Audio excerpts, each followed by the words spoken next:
Welcome back to the Department of Solid Armament and Research. Today, the fourth component of the Queensland State Service Rifle Championships. International high power match. For our American viewers, this will look very, very familiar to you. It's pretty much the Camp Perry / CMP formats. So, today it's all about your abilities at the offhand, a sitting rapid, a 300 rapid at prone, and then a 600 deliberate shoot. A wide range of old school service rifles coming out again today, as well as a few other divisions as well.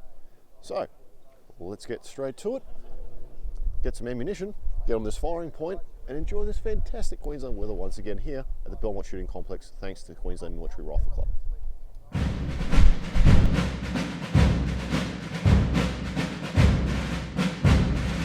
The Australian International High Power Match is identical to its American predecessor, consisting of 4 serials.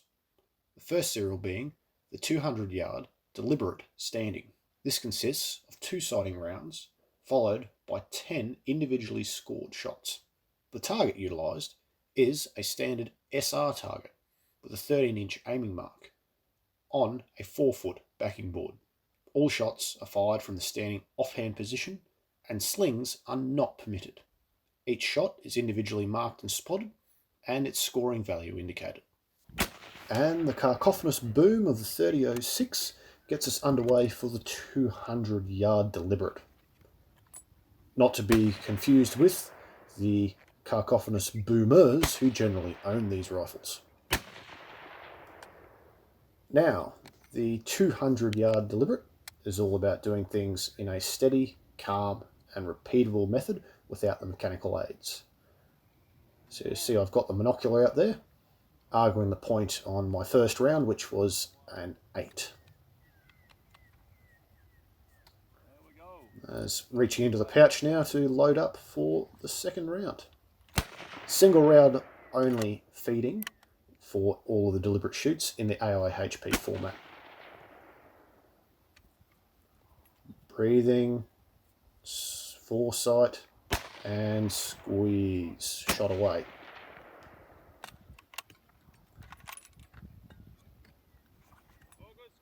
And giving the arms a break. So I'm firing on the second target from the right, which will make a reappearance sometime soon.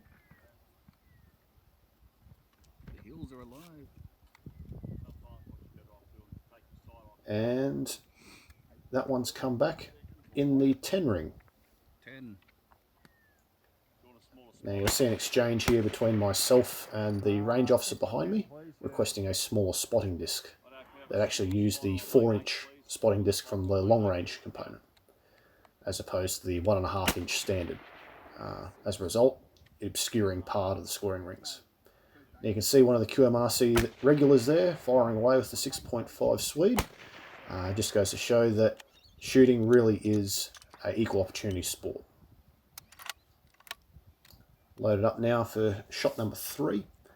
Tucking down with the rifle, pick the point in the shoulder, front sight, pressure on, squeeze away. Away it goes.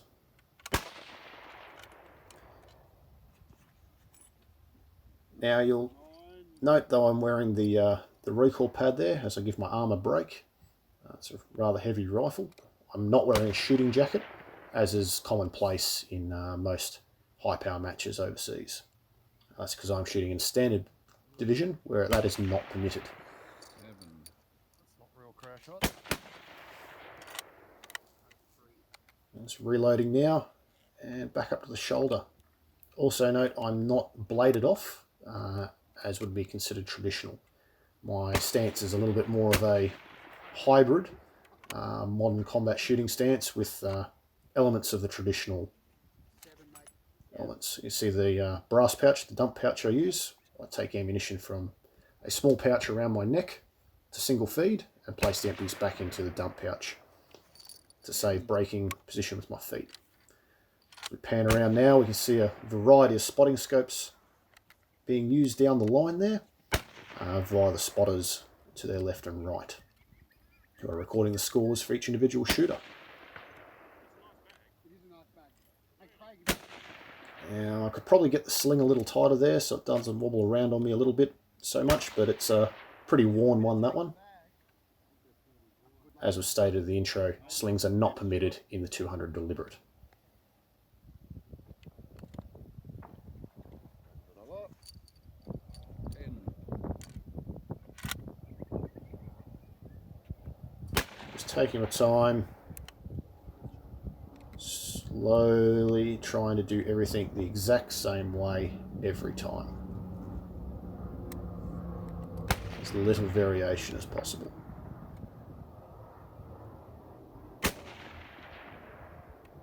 The fine front sight and trigger on the Springfield really is a benefit here. As I rest the rifle once again. Funnily enough, it's actually in the 9 ring, but that's quarter of 10, so I'm doing 80%. Take every point to trust in it.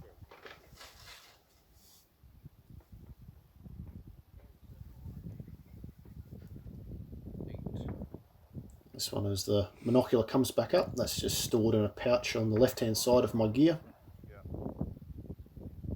Just taking a look at what I may or may not have stuffed up there as we pan around to the right to take a look at the open class shooters with their scoped rifles and straitjackets as appropriate.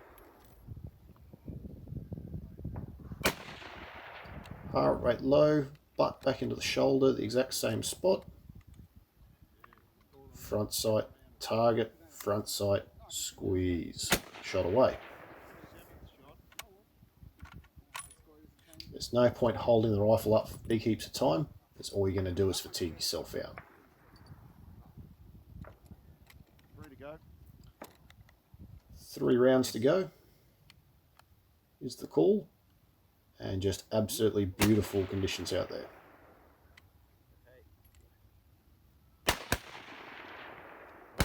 As I shake my head because I've shot a 6 for some reason.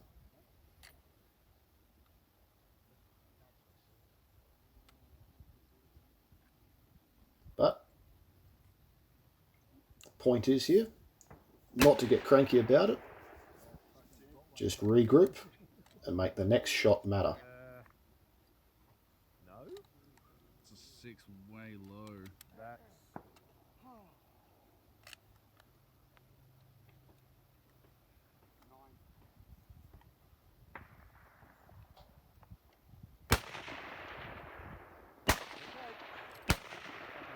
Reloading now. Butt to the shoulder. Sights on. Probably rushed that little one, but turned out all good in the long run. See a wide variety of rifles in use down there with the open shooter with his custom rifle loading up now. Settling into position. Oh, hang on.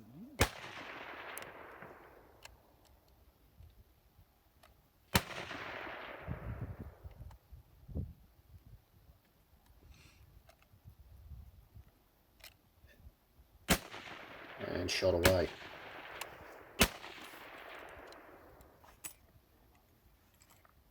One to go. one to go. Theoretically, there is a time limit on AIHP deliberate events at around 20 minutes for the serial, which is a significant amount of time. Some people choose to use all of it. I generally try and get myself out of there before I fatigue up too badly. Really, your shooting cadence is dependent upon how quickly your butts party can operate and respond. As the chamber flag goes in, completing the serial.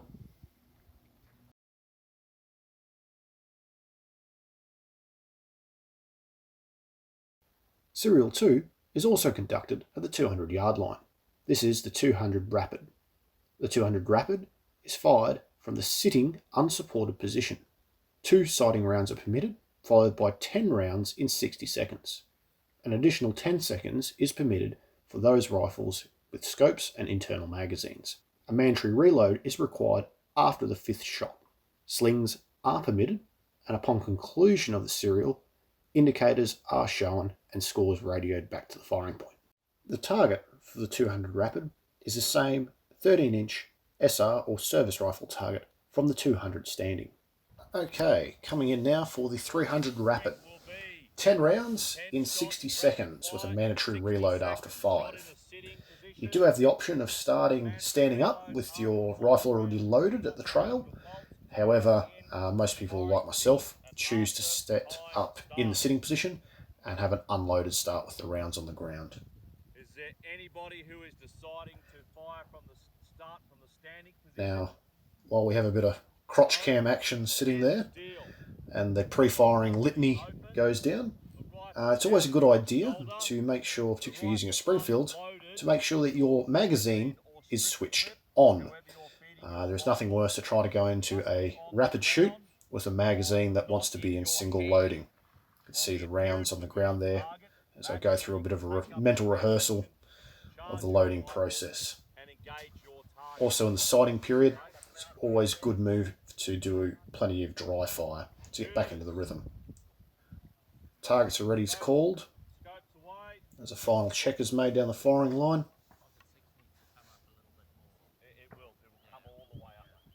Making sure the alignment's all correct.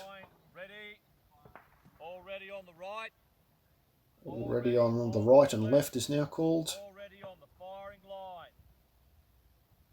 The unique words of command of AIHP. And first strip clip in. That one goes in nice and smooth. Just a quick tug rearwards on the bolt to make sure the case rim seats under the extractor properly. See me taking quite a bit of time on my first shot. Make sure I've got everything aligned properly. Now, after the first shot's away, I start getting into the rhythm. Trying to be fast where I can be, but methodical where I need to be, namely sight alignment and trigger press. See the 30-06 causing a fair bit of rock and roll in my position there. However, it's nice and stable, and I'm returning exactly the same point of aim each time. Second stripper in, and it's a disaster as a round goes flying onto the ground there. Man, I wish I had an Enfield that actually loaded properly. This Mauser is being a Mauser. See me just having to lift my head out of the way of the bolt there. The bolt throw is a little bit long, particularly with glasses fitted on the Springfield for my body type anyway. You see me rush that last shot there as the targets were already on their way down. When that happens, the best thing you can do is just aim for the top of the mantlet, squeeze it off and hope for the best. Chamber flags in and get out of that horribly complex sling. And now we're into Dylan's 200 Rapid. As the magazine now goes in, bolt falls forward, that lovely smooth action away, back and forth, takes up the trigger, and he is into it. Now, despite sitting not being the most comfortable position for Dylan, you can see that the gun still really isn't moving around a great deal. And the amount of movement that is there has subsequently fixed with that additional stock space series was all still, the sitting position in particular, really demonstrate just how crammed up on the gun he is. Second magazine in, bolt closed. Now, still not a lot of sling tension going on there.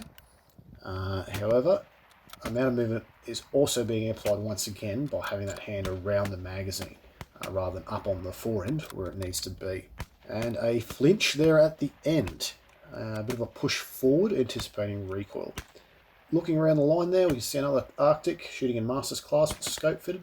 Up the back is a 223 Lee Enfield, a conversion. As we pan around to the right now, you can also see some open shooters and the guy on the right there with the multi-$1,000 tub tube rifle.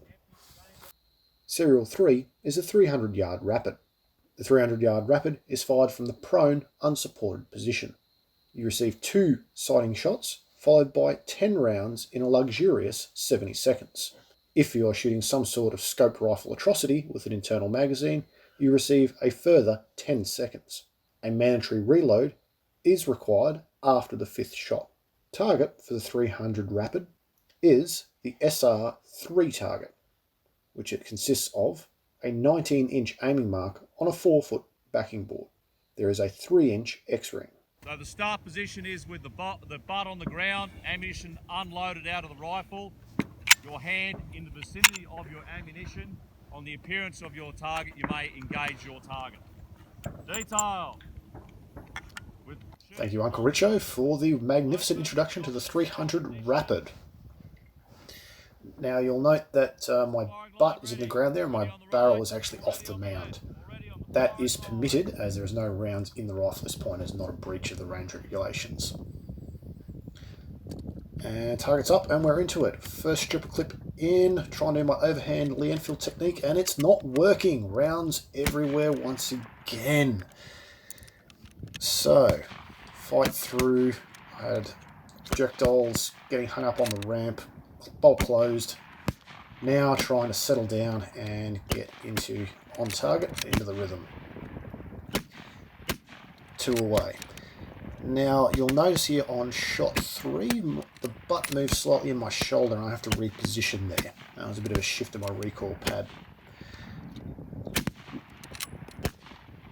Reload now, gone in off the shoulder line like you're supposed to, and it's not working. I have to drop the gun away again. This thing is just not feeding.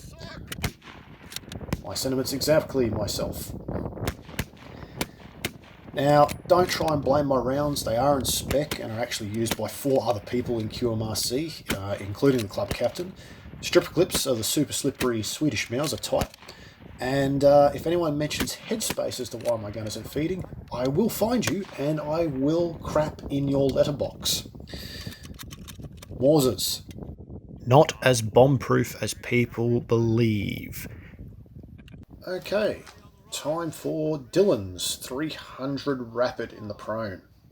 See, this time he's got both his magazines laid out neatly, ready to go. Just waiting for the targets to start coming up over the berm. Up they go, magazine in, bolt closed, and to the shoulder. Now you can see we've got a little bit of tension on the sling now. Just added a few more wraps to it, and as a result it's got a little bit more control and repeatability. Got some nice quick Lee Enfield-like manipulations there. Really banging that bolt stop away. Having learnt from the service rifle competition the day before, got that take up pretty well sorted on the trigger before the break, as the dry fire and the reload is now underway. Second magazine, a little bit of fumble there, bash it in, bolt closed. Take up and crack. Now you can slowly see the rifle climbing away from him with each shot. Again, that's just being emphasised due to the lack of tension on that forend, with having his hands so close to that magazine. Again, because of that short length of pull on the rifle.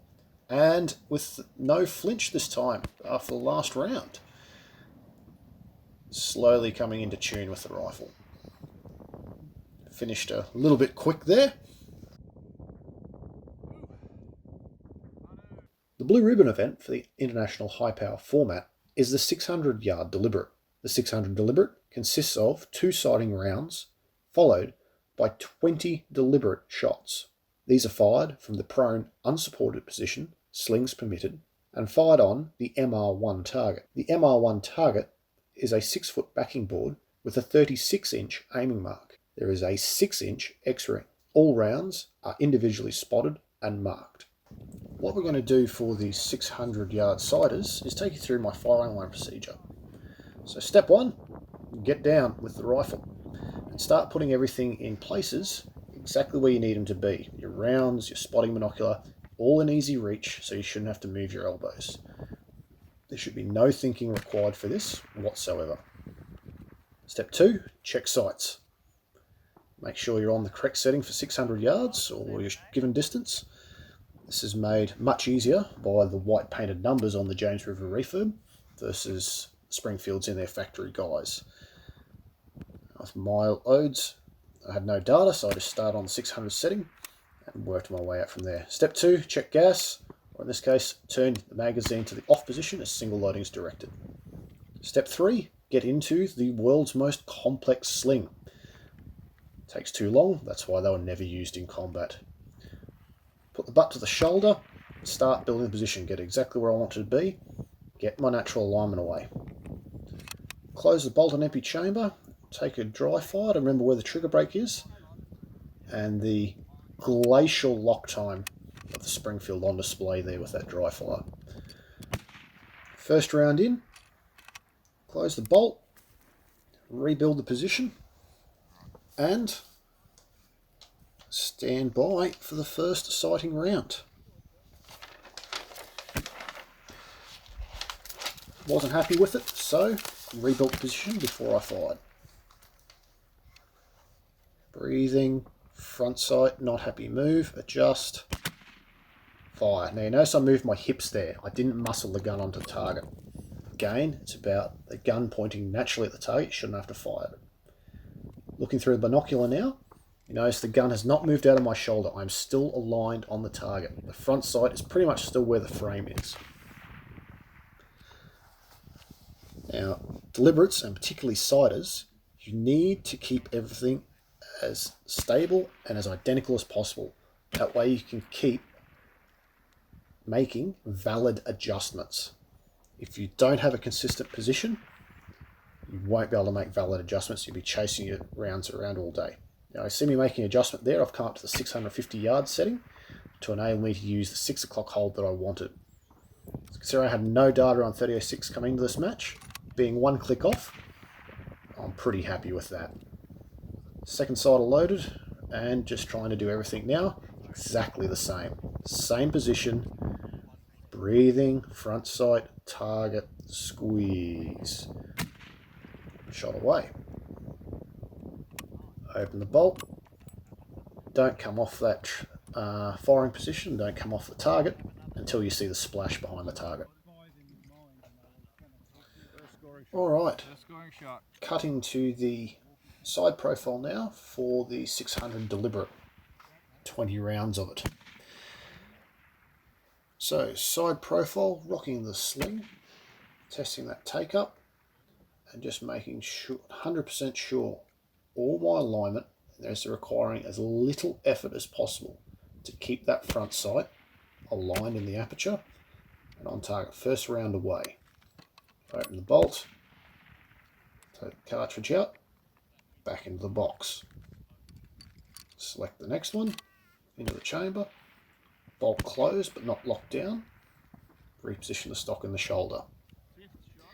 Now, although I picked up my brass there, you'll note that it did not, the rifle stock did not leave my shoulder. There's a very good reason for that. Again, it all comes down to repeatability. Close the bolt, trigger take up, front sight, target, front sight, squeezing down, front sight, target, front sight, squeeze, shot away.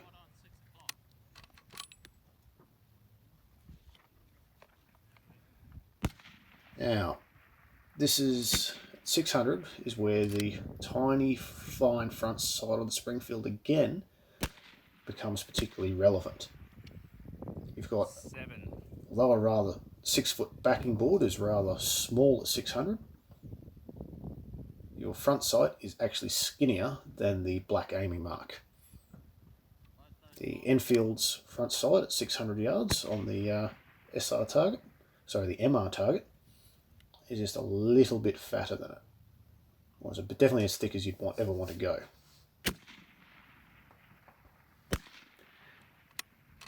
Now, you saw on that last shot my elbow move as I moved my brass back into the box there.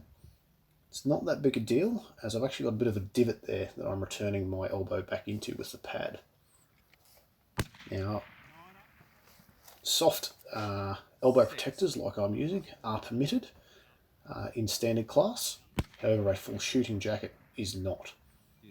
As I pull a 6 there on that last one. Yeah, out the left, got it. Wind got me. I spent the first couple of rounds of the deliberate trying to chase wind, which really was not affecting my rounds anywhere near what I thought. So I was favouring left and right for no good reason. And the more I ignored feel to do that, the better I shot.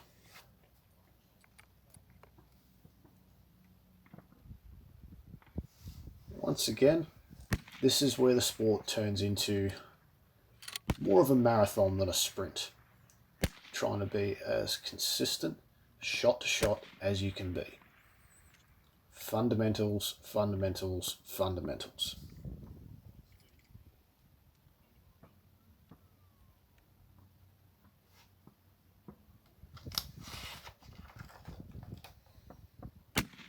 You can see the spotters doing their work in the background there, utilising the scopes, marking shots for the other competitors down the line.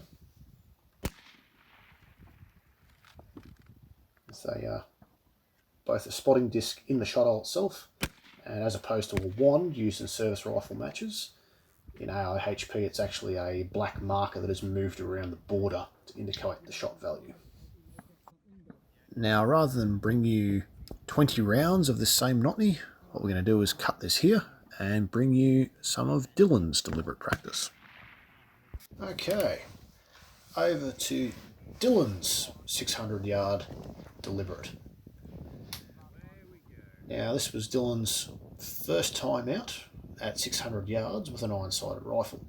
In fact, this is the only real shooting he'd done with an iron-sighted rifle past 100 metres, apart from the match the day before. So, quite a new challenge. See him throwing to the chamber there, the nice large ejection portatica working well in his favour. And you can also see there we've put a couple of more wraps at his sling. We actually tightened up a little bit, so we give him a little bit more tension. You can see in the background there, one of the spotters is also wearing a Arafat hat, same as Dylan's. Particularly useful item in conditions such as this. Shot away, bolt open. Next round in. Now, at this point, things were starting to get really uncomfortable on that firing point. The temperature was up well over 30 degrees by this point, and the conditions, although there was a breeze, it's actually a clay-based soil that range is built on, and the net result is it basically turns into an oven when you're trying to lie there on the firing point.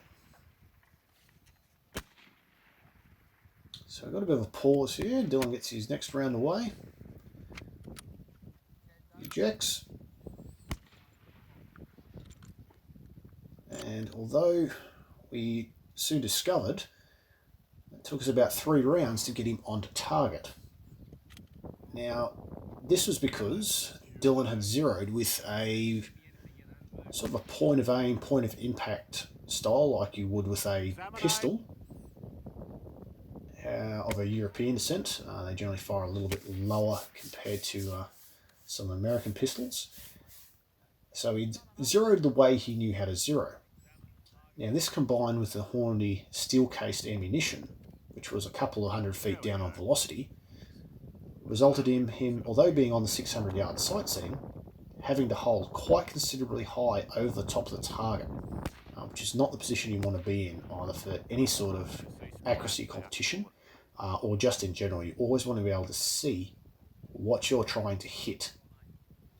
So in this particular instance, he was having to aim for the shadow of the lane marker up on the backstop.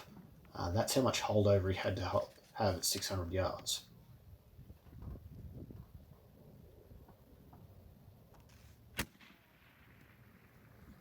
Now, by this point, fatigue and attention span was starting to get to Dylan here. Hydration is important when it comes to matches of any sort of length, let alone a marathon such as an AIHP match.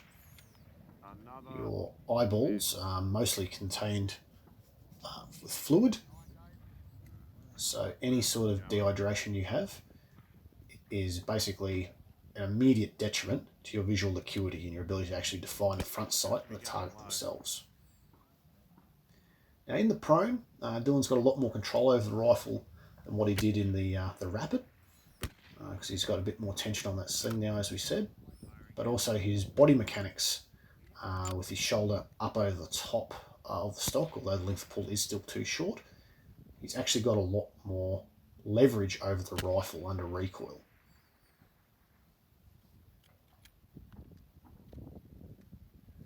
Now, despite the holdover, we still managed to get him shooting 7s and 8s and a few 9s by the end of the 20 rounds.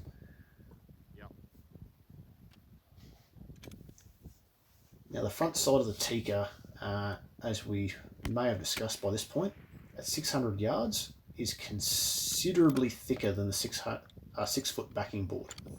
So even if you do have a correctly zeroed rifle, as Dylan praised the Tikka's god for give him the strength to get through the next few rounds, having a thick front sight such as that is where the Tikka actually falls away. Although it is accurate as any other gun on the line, arguably more accurate than some, the front sight system really does let it down in this regard. Now, we haven't trialled a Mark II front sight, as seen on Bloke on the Range, because we don't have access to them in Australia as yet. Maybe one day someone will donate us one. Try keeping the rifle in your shoulder a bit longer. You're coming down. So we'll cut away Dylan's deliberate footage there, as I give him some coaching advice to wait for his round to actually impact the mound before he comes off the shoulder. And let's talk about some results. Results from the Australian International High Power match. Serial 1, the 200 offhand, I managed 87 out of a possible of 100, which put me in 3rd place for Standard Division. Dylan managed a respectable 59, and with that score, we managed to knock off a couple of individuals who were shooting in match class. In the 200 rapid kneeling, I put together 80 points out of the possible 100, which was 4th in the division. I was beaten by a single point there. Dylan, once again, a respectable score of 72. In the 300 rapid prone, didn't go so well with a score of 74, but again managed to hold down 3rd in the division. The 300 rapid did not go so well for Dylan with a score of 58. However, placing him in 5th for the division, he actually still managed to beat someone.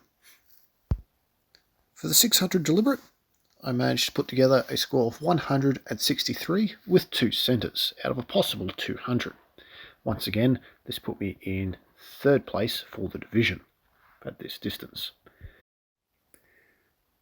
Dylan managed 119, which is quite respectable, considering this is his first time in an AIHP match, and holding down a very dodgy 0 to say the least.